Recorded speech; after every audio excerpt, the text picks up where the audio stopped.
नमस्कार। स्नातक प्रथम वर्ष के पिछले वीडियो में हम महाकवि कालिदास प्रणीत रघुवंश महाकाव्य के द्वितीय सर्ग का अध्ययन कर रहे थे। विद्यार्थियों, द्वितीय सर्ग में हमने अब तक अध्ययन किया कि राजा दिलीप एवं रानी सुदक्षिणा नंदिनी गो की सेवा में दत्तचित्त है। वन में नंदिनी गो की छाया की तरह विचरण करता हुआ राजा दिलीप नंदिनी के बैठने पर ही बैठता है, उसके चलने पर चलने लगता है, यहाँ तक कि गाय के पानी पीने पर ही राजा भी पानी पीता है। और फिर संध्या काल में वन से वापस आते समय उस राजा दिलीप एवं रानी सुदक्षिणा के मध्य नंदिनी रात्रि एवं दिवस के मध्य संध्या के समान सुशोभित होती है। सुदक्षिणा गो के मस्तक को अपने अभिष्ट की प्राप्ति का द्वार समझकर पूजती है। इसी प्रकार रात्रि को भी दोनों पति पत्नी गो की सेवा में ही लगे रहते हैं।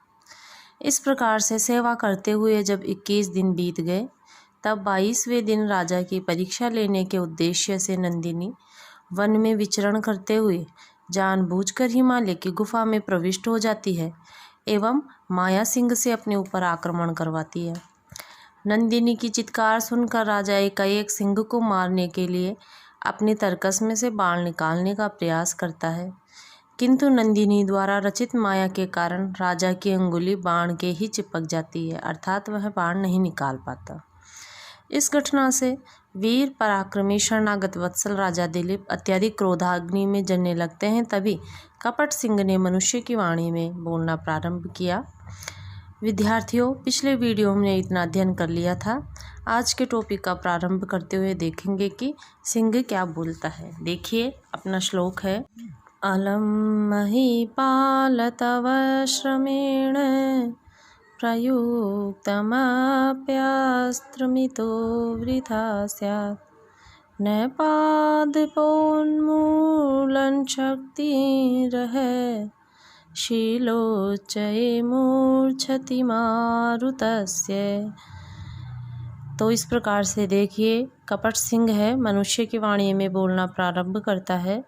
अलम अर्थात बस कीजिए, महिपाल राजा, महिपाल का अर्थ है राजा, महिम का अर्थ होता है पृथ्वी, महिम पालयति इति महिपाल, पृथ्वी का पालन करने वाला राजा। तव श्रमेण तुम्हारा जो परिश्रम है, तो हे राजा तुम्हारा जो परिश्रम है वह बस कीजिए, मत कीजिए, क्योंकि प्रयुक्तम अप्यास्त्रमितो वृथा स्यात्। जो पद है इसका पदच्छेद इस प्रकार से होगा, प्रयुक्तम अपि अस्त्रम इतः वृथा स्यात्, अर्थात प्रयोग में लिया गया यह जो अस्त्र है यहाँ पर इतः, यहाँ पर वृथा बेकार हो जाएगा। क्यों? क्योंकि न पादपोन्मूलन शक्ति रह वेग, पादप पादई पिबंती इति पादपय, जड़ों से पानी पीने वाला पादप अर्थात वृक्ष, वृक्ष को उन्मूलन उखाड़ना, शक्ति वृक्ष को उखाड़ने में समर्थ होता है कौन? रह वेग, किसका? मारुतस्य। तो इस प्रकार से हवा का वेग वृक्ष को उखाड़ने में तो समर्थ हो सकता है, वृक्ष को तो उखाड़ सकता है, किंतु न शीलोच्चये मूर्छति, शिला को हिलाने में, चट्टान को हिलाने में वह सफल नहीं हो पाता।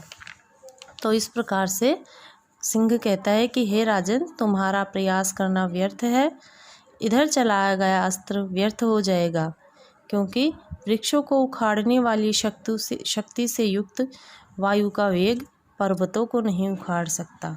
अगला पद्य है। कैलास घोरम वृषमारुरुक्षो पादार्पणानुग्रह पूत पृष्ठम अवेहि मां किंकरमष्टमूर्तेः कुंभोदरम नाम निकुंभमित्रम। इस श्लोक में सिंह स्वयं का परिचय देते हुए बता रहा है कि कैलास घोरम, कैलाश पर्वत के समान सफ़ेद, वृषम बेल पर, अर्थात कैलाश पर्वत के समान सफ़ेद बेल पर आरुरुक्षो चढ़ने का इच्छुक, पादार्पणा पाद चरण, अर्पण रखना, चरण रखने के अनुग्रह कृपा के कारण, पूत पृष्ठम पूत पवित्र, पृष्ठम पीठ भाग। तो इस प्रकार से जो शिव जी है बेल पर चढ़ने की इच्छा वाले शिवजी जब मेरी पीठ पर पैर रख के चढ़ते हैं तो इस प्रकार से जो मेरा पेट भाग है वह बहुत ही पवित्र हो जाता है। अवे ही माम जानिए मुझे किंकरम अष्टमूर्ति शिव जी का किंकरम सेवक। तो इस प्रकार से मुझे शिव जी का सेवक जानिए।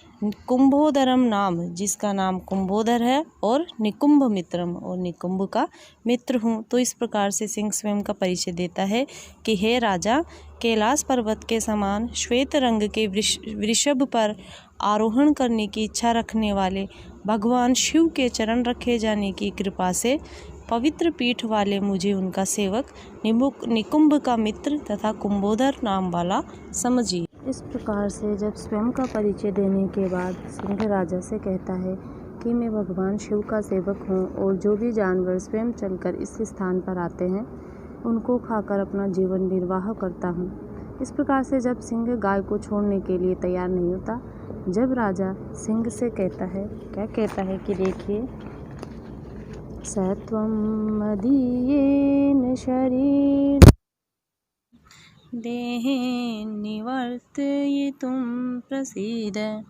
दिनावसानोत्सुकबालवत्सां विसृज्यतां धेनुरियं महर्षिः। अर्थात सह, वह आप, कैसे समीपागत प्राण वृत्ति ही, समीप में आए हुए जानवरों को खाकर प्राण धारण करने वाले, सत्वम वह आप, मदीयेन मेरे शरीर से, मदीयेन देहेन मेरे शरीर से, शरीर वृत्तिम निवर्तयितुम अपने जीवन निर्वाह को संपादित कीजिए, प्रसीद और प्रसन्न होइए। अर्थात अपने समीप में आए हुए जानवरों को खाकर अपने जीवन को धारण करने वाले आप ऐसे मेरे शरीर को खाकर, मेरी देह को खाकर अपने जीवन को, अपने शरीर को धारण कीजिए। और दिनावसान उत्सुक, दिन का जो अवसान है, सायंकाल के समय उत्सुक उत्कंठित बाल वत्सा बछड़े वाली धेनुरियम, इस धेनु को विसृज्यताम छोड़ दीजिए, महर्षि वशिष्ठ की धेनु को। अर्थात हे मृगराज, आपको भूख लगी है तो मेरा शरीर आपके सम्मुख प्रस्तुत है, इसे खाकर आप अपनी क्षुधा शांत कर डालिए और महर्षि की इस गो को छोड़ दीजिए, क्योंकि अब सूर्यास्त हो चुका है, जिससे कि यह गो अपने छोटे से बछड़े के पास जाने के लिए अधीर हो रही है। इसी प्रसंग में हमारा अगला पद्य है, एकात पत्रं जगतः प्रभुत्वं नवं वैकान्तमिदं वपुश्च अल्पस्य हेतोर्बहुहातुमिच्छन् विचारमूढ़ प्रतिभासि मे त्वम्। देखिए सिंह राजा से क्या कहता है, एकात पत्रम, एकम आत पत्रम, अर्थात एक छत्र राज्य। तो एक छत्र राज्य का, एकात पत्रम जगतः प्रभुत्वम, एक छत्र राज्य का स्वामी होते हुए, नवम वय, और ये नव यौवन अवस्था, कांतम इदम सुंदर यह, वपुश्च शरीर, और यह सुंदर शरीर। अर्थात सिंह राजा से कह रहा है कि आपके पास संसार का एक छत्र स्वामित्व है, नव यौवन अवस्था है, और यह सुंदर शरीर है। अल्पस्य हेतु, बहुत थोड़े के लिए, बहु हाथों इच्छन, बहुत ज़्यादा त्याग कर देने वाली इच्छा वाले आप, बहुत थोड़े के लिए, अर्थात जो गाय के लिए राजा शरीर अपना देह दे रहे थे, अपने स्वयं के देह का त्याग कर रहे थे, उसी के लिए सिंह कह रहा है कि उस एक गाय के लिए, अर्थात बहुत थोड़े के लिए आप बहुत ज़्यादा त्याग करने वाले, इच्छा करते हुए विचार मूढ़ है प्रतिभासी में तुम, आप मुझे विचार मूढ़ प्रतीत हो रहे हो। अर्थात कर्तव्य और अकर्तव्य में करना है, क्या करना है और क्या नहीं करना है, इस कार्य में आप मुझे मूर्ख प्रतीत हो रहे हो। तो इस प्रकार से हे राजा, आप इस संसार के एक छत्र राजा हो, आपकी युवावस्था है और आपका कमनीय शरीर है, अतः थोड़े के लिए बहुत अधिक छोड़ने की इच्छा वाले आप मुझे कार्य अकार्य के विवेक में मूर्ख प्रतीत हो रहे हो। इसी प्रसंग में सिंह आगे कहता है, तद्रक्ष कल्याण परम्पराणां भोक्तारमुज्ज्वलमात्मदेहं महीतलस्पर्शनमात्रभिन्नं रिद्धं हि राज्यं पदमेन्द्रमाहु। अर्थात तद्रक्ष तो रक्षा कीजिए, कल्याणानाम अर्थात लौकिक सुखों की, परंपरा लौकिक सुखों की श्रृंखला का, भोक्तारम उपभोग करने वाला, भोगने वाला, कौन? ऊर्जस्वलम बलशाली, आत्मदेहम अपने शरीर की। तो सिंह कहता है कि हे राजा, जो आपका शरीर लौकिक सुखों की श्रृंखला को भोगने वाला है, क्योंकि राजा को लौकिक जो सुख है, संसार के सुख है, आसानी से प्राप्त थे।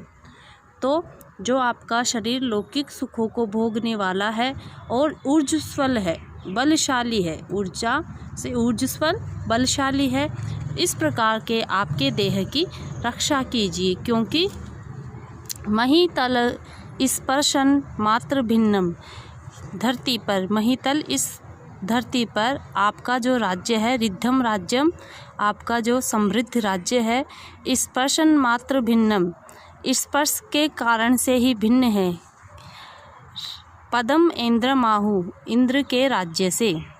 तो इस प्रकार से लौकिक कल्याणों की परंपराओं के अनुभव करने वाले तथा बलवान स्वदेह की रक्षा कीजिए, क्योंकि लोगों के द्वारा समृद्ध राज्य को इंद्र का ऐसा पद माना जाता है जिसमें भूतल के स्पर्श मात्र की भिन्नता होती है। इसलिए हे राजा, अपने देह की रक्षा कीजिए।